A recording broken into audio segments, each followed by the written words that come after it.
বাংলাদেশ আওয়ামী লীগের সাধারণ সম্পাদক ওবায়দুল কাদের সাহেব প্রত্যেক দিনও কিন্তু ব্রিফিং দিরা যে বিএনপি মাঠও নাই, বিএনপির কোনো অস্তিত্ব নাই। এটি তাদের মানসিক সমস্যা।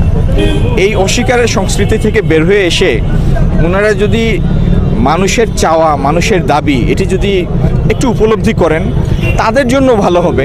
কারণ ইতিমধ্যে ওনারা যে পরিমাণ গণধিকৃত হয়ে পড়েছেন, আমরা চাই না শ্রীলঙ্কার মতো মানুষ রাজনৈতিক নেতাদের উপর ঘৃণার বহিঃপ্রকাশ এমনভাবে ঘটাক যে কারো বস্ত্রহরণ হোক। আমরা এটা চাই না। শুনেন, আপনি একজনের কথা বললেন, তিনি তো একটি রাজনৈতিক দলের নেতা। তো এটি আমার অভ্যাস না, মানে কোনো ব্যক্তি বিশেষকে টার্গেট করে কথা বলা।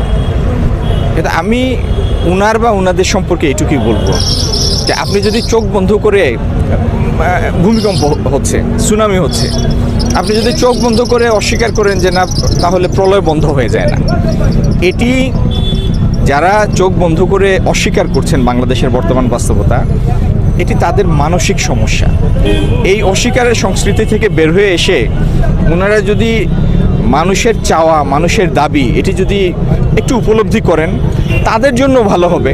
কারণ ইতিমধ্যে ওনারা যে পরিমাণ গণধিকৃত হয়ে পড়েছেন, আমরা চাই না শ্রীলঙ্কার মতো মানুষ রাজনৈতিক নেতাদের উপর ঘৃণার বহিঃপ্রকাশ এমনভাবে ঘটাক যে কারো বস্ত্রহরণ হোক। আমরা এটা চাই না।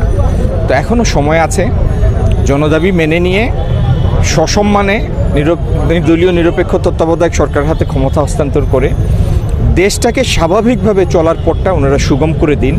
এই শুভবুদ্ধির উদয় হোক, আল্লাহ ওনাদের তৌফিক দিন, দেশটাকে আল্লাহ হেফাজত করুন, এটি আমাদের প্রত্যাশা।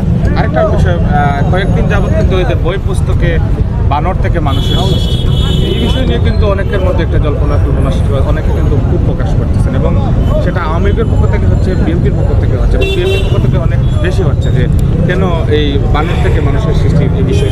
সেটা তো ডারউইন তত্ত্ব, ডারউইনের একটা তত্ত্ব আছে। যাই হোক, এটি শুনেন, এরকম খুঁজলে আপনি হাজার হাজার ইস্যু পাবেন। দেশ দুর্নীতি করে দেশের অর্থনীতি বিধ্বস্ত করে দিয়েছে। আপনি এমন কোনো শ্রেণী পেশার মানুষ নাই যাদের গায়ে হাত তোলে না।